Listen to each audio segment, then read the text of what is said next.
the guys that we waited maybe 3 seconds the whole day. They were gone. So that's weird. I don't get it. Did you? Hey, it's not my fault. I'm not pulling a Koepka here. Remember, how about the guy in the press tent at the PGA? He goes, yeah, since the half hour that we've been waiting for you to get here because you've been a half hour late, I thought about this question. I don't remember. Does that happen? Oh, yeah, that happened. Who said that? I heard it. I laughed my ass off. I bet you did. I heard it was, is that you? Oh, that was, been the half hour we've been waiting since you weren't here because you were supposed to be here a half hour ago. What do you think about? Keys in the car. Oh, yeah. That's right. Yeah. That's right. All right. Anyway. So, Rocco, now that you're 40 minutes late, Oh, really? welcome to the 2022 KitchenAid Senior PGA Championship here in Good to be Benton back. Harbor. And we're with our 2016 champion, Rocco Mediate. Welcome, and thanks for spending some time Glad to be with back. us. Love it. Biggest win of your career, you described it at the time. I imagine that's probably still the case. Hard to believe it's been 6 years. I know. And what do you remember from that And I day? remember all this, coming back here, remember all the shots and all the feelings and the weather, everything. You remember everything. Remember, playing with Monty for 3 days, first day with Monty. And you just remember all of it. It's pretty cool. But it's a great spot. I mean, it's a bear. I was telling we have another name for it. We won't call it that live. It's just a relentless golf course. I mean, but if you put it in the right place, you've seen over a few times, you can make scores here. But the wind gets up, and it's just relentless. It's a good, hard golf course. Is there one moment or one shot from that week that jumps out above the rest? I have one in mind, but I'm curious what yours is. Yeah, You're the champ. for sure. I'd say, well, a couple. The 17th hole, the 71st hole. Yeah. The bunker shot that happened to go in. I was just obviously trying to make three, but and then the funny thing is that it was the second shot on 18 that I remember a lot. But I was just telling a caddy today about it. I hit it right, of course, because fairway must not be big enough to the left over there with a 3-shot lead. Can't. And went in that bunker over there. That bunker's not there anymore, by the way. I noticed that there's something missing. Something was missing over there on 18. Anyway, so I'm in the bunker. I only had like 150 to the front, and the pin was back, 30 or whatever it is, that back right pin. I remember Martin said, he goes, what are you going to hit? I said, I'm going to hit 5-iron. He goes, what? I said, oh, no, I'm just chipping it down along the ground up to the left because I'm 3 ahead, but Monty just hit it to 6-8 feet. So I'm going to chip it down, run on the front of the green, hopefully. If not, I'm going to make a 4 or 5, and we're done here. Because I'm not putting it in the air. Right. Because the only mistake I could have made was short right, done. Right. And I that was a cool shot because it came off. It ended up like 15 feet on the green. I somehow two-putted, but I didn't need to. Right. So I remember that one, but 17 was kind of huge. Signature. Yeah, it was kind of huge. Let's go to Jeff here on Is it funny, two. Sir Rocco? So we watched Justin Thomas roll in a 65-footer at 11, and then all of a sudden he's in the hunt on Sunday. I remember you holing out a couple shots when you won in California. Oh, yeah, every day. Holing out from the fairway. Yeah, you make the bunker shot here. Is it kind of funny on the weeks you win, like how fate kind of picks a golfer? Oh, there's no question. Fry's was especially that way, besides here. But Fry's was, I holed a shot every day. I made a hole-in-one the first day, 7-iron the second day, a wedge the third day, and a wedge the fourth day. One of the wedges was the 71st hole. And I still I had 5 feet 2 inches to win. Still. After all that happened. But here I was fortunate because, Monty and I had a pretty good battle the last day, but I got ahead and I kept making some putts for par. I made a good putt, a birdie putt on top of his. He just missed the eagle on 15. Yeah, I don't know how that putt didn't go in. It was such a good putt. And then I made that to stay 2 up. Then par, then boom, 17 happened. So the only way I could lose is if I did what I almost did 18. If that would have went in the water, I still could have made a 5. But really, there's all that room over there. So yeah, you're right. I think sometimes you're just destined to, it just happens. And this week there was no, coming in here in 16, there was no, I wasn't really playing that good. Mojo. And boom. Yeah, there was nothing going on. We just figured it out and made a lot of putts. But you have to. I remember playing with Monty and playing a practice round that year in L.A. And we're on 18T waiting. And I can't believe I won that thing. And I mean, I just made every single putt. It was ridiculous. Because, he goes, oh, yeah, let me think. Every tournament I've won, I've got up in front of the people and went, boy, I didn't putt for shit this week. I mean, I made no putts this week at all. Of course you made all. Of course you did. that's if you look back, you made them all, and that week for sure. Then Paulie walking over there had to tie me. I mean, that was ridiculous. Yeah. Keep walking. I'm watching the putt in the last hole, going, all right, I'm going to still have the record by 1. No, he makes it. Of course he did. But yeah, you're right. It's just one of those weeks that happens. You know, and the great players, it happens to them all the time. Alex?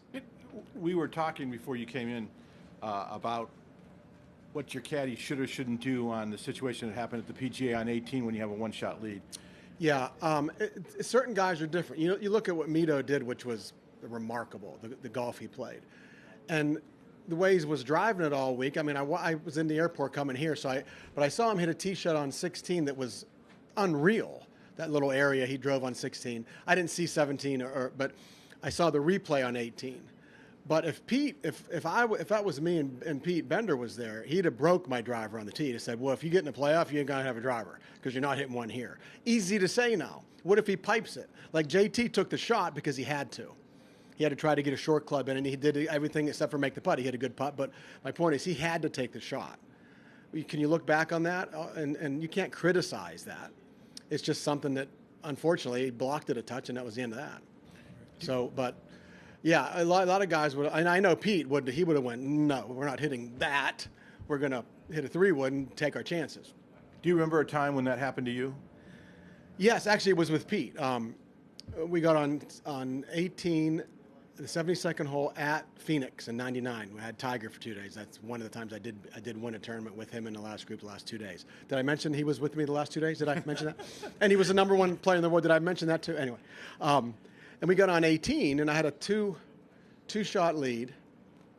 I had him by 3, and Justin Leonard just missed birdie, which would have got me one ahead, but he missed. So I had a 2-shot lead. And I like hitting driver off that tee because it fits me. He goes, I like 4-wood. I said, all right, so I hit a 4-wood. So then I get it out there. I'm sitting down a little bit, middle of the fairway, perfect 4-wood. I got like 195 to the hole. You know, it's Phoenix, there's no air. And I had 6-iron out, and he goes, I don't like 6-iron. I was just about to pull it, he goes, ho, because I hate this club. Hit a 7. I said, I got one. He said, just hit it left of the pin. And I hit it. I hit a perfect, really good shot, 25 feet left of the pin, about 30 feet from the hole. Game's over. He took all that out. Because if I pull a 6 or something, it goes over the green, there's issues. You know, wherever, especially under the. So he definitely pulls me away or tells me what he thinks, which is that's why he's here. That's why he's with me, thank goodness. But it's hard to, like I said, you can't go back and criticize someone. What if he hits a perfect tee shot? See, so it's how you feel.